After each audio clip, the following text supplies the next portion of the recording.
ওই আমি সান্ডা খাই মুরগির আন্ডা। ইচ্ছিরে লাগছে বহুত ঠান্ডা। সৌদি আরবে কফিলের যন্ত্রণায় 1971 সালে আমার দাদা পরদাদারা সৌদি ছেড়ে বাংলাদেশ এসে বসবাস শুরু করছিল। থ্যাংক ইউ দাদু। দাদা যদি সৌদি না ছাড়তো এতদিনে তো কফিলের ছেলেবেলের পেটে চলে যাইতাম। সবুজ শ্যামল বাংলাদেশে খুব রিল্যাক্সে আছি। না আছে কফিলের যন্ত্রণা, না আছে মরুভূমির যন্ত্রণা। কি আনন্দ আকাশে বাতাসে। মন্ত্রী, ওই মন্ত্রী, আরে ওই মন্ত্রী। জি জি হুজুর। সারাদিন টিকটক দেখ লইব, রাত সবার কাম করবো কেঠা? তোমার জেঠা। আরে হুজুর দেখেন না, নেট দুনিয়া তো পুরাই ঠান্ডাময়। আপনি তো পুরাই ভাইরাল হয়ে গেছেন। নেটে ঢুকলেই খালি আপনার ছবি। কি কো তাই নাকি? কিরে ফোন দিল কারা? হ্যালো, কে? সময় টিভি ইন্টারভিউ দিতে হইব। বাহ ভালোই তো। আচ্ছা ঠিক আছে। আবার কারা? হ্যালো, কে? নিউজ 420। কি আপনার চ্যানেল ইন্টারভিউ দিতে হইব? আচ্ছা আচ্ছা ঠিক আছে। হ্যালো, না না না ইন্টারভিউ দিতে পারব না, ব্যস্ত আছি। ফোনের উপরে ফোন আইতেছে। ধুর, ভাইরাল হয়ে যন্ত্রণায় আছি। ফোনের পর ফোন। এই বাঙালি নিউজ রিপোর্টার কি খাইয়া দেয় কোনো কাম নাই। কেউ ভাইরাল হইলি হয়, ওরে নিয়ে নিউজ বানাইতে বানাইতে জগা খিচুড়ি বানাই দেয়। মানুষে পাত দিয়েও সারা পারে না, ওইটাও নিউজ হয়ে যায়। সবাই খালি নিউজ রিপোর্টাররা না, ইউটিউবাররাও। তাই ভাইরাল হয়ে ভালোই লাগতাছে। নিজের পুরো মেগাস্টার ফিল হইতাছে। সাকিব খানরে ফোন দিয়ে ক বরবাদ টুতে যেন আমারে রাখে। আরে হুজুর, খবর কিছু রাখেন। বরবাদ টুতে আপনারা রাখবো, নিশ্চয় রাখবো। তো এই অ্যাক্টর হিসেবে না, খাবার টেবিলের খাবার হিসেবে।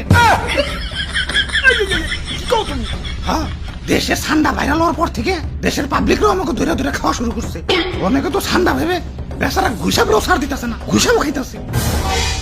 কও কি সৌদির কফিল কি বাংলাদেশে বললো নাকি? হুজুর এই মাত্র খবর পাইলাম, সুলতান ডাইনে ঠান্ডা বিরিয়ানি চালু করছে। এতক্ষণে কাম হইছে, বংশ তো নির্বংশ হয়ে যাবে।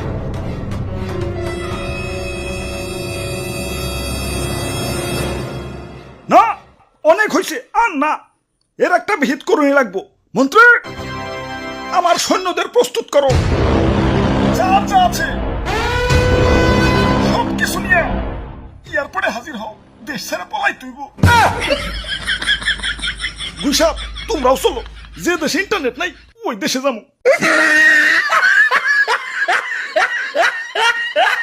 দাদু, ওয়েদারটা সুন্দর না? পিকনিক করবার মন চাইতেছে। ওরে বাপুরে, আমি এর মধ্যে নাই। ইয়া গতবার আমাদের দিয়ে মুরগি চুরি করাইছিলে, ইয়া ধরা পইরা কি দৌড়ানি ডাই না খাইছি। এই বুঝা বয়সে আমি আর দৌড়ানি খাইতে চাই না। আরে দাদু, এত ব্যাকডেটেড হলে চলবো? মুরগি দিয়ে পিকনিক করার যুগ এখনো আছে নাকি? ফেসবুক চালাও না নাকি? বুঝছি ভাই, চাচা সান্ডা দিয়ে পিকনিক করবেন তো সেই মজা ভাই। কিন্তু সান্ডা পামু কোনে? সান্ডা তো মরুভূমিতে থাকে। এখন এই গরমে কি মরুভূমিতে যাবো নাকি? আরে দাদু, সান্ডা ধরতে আবার মরুভূমিতে যাওয়া লাগে নাকি? বাংলাদেশের জঙ্গলেই তো অভাব নাই। তাহলে তাহলে তাড়াতাড়ি চলেন ভাই, দেরি করুন যাবো না, আগে সান্ডা ধরে নিয়ে আসি। ইয়া কই, ইয়া দূর দূরান্ত তো কোনো সান্ডা দেখতাছি না। খারাপ, ওই দিকটা একটু দেখে আহি। ধুর, সান্ডার আন্ডাও তো খুঁজে পাইতেছি না। চলো দাদু, পোল্ট্রি দিয়ে পিকনিক করি গে। আরে দাদু, পাইছি ধরছি আলারে। আমি একা ধরে রাখবার পারতেছি না। দাদু তাড়াতাড়ি হো। আরে ভাই শক্ত করে ধরেন, সাইরেন না ভাই, সাইরেন না। ওরে বাপুরে, আইট করে ধরো। দাদু তাড়াতাড়ি হো। শরীর অনেক শক্তি, একা ধরে রাখবার পারতেছি না।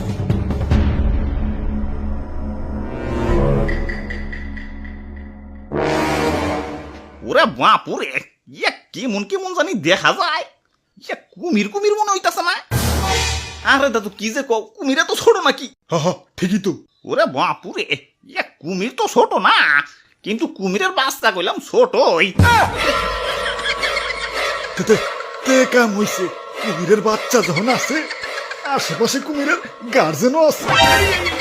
বাবু, গার্জেনটা কিছু করো না, ললিপপ কিনে দিন, আমি যাই।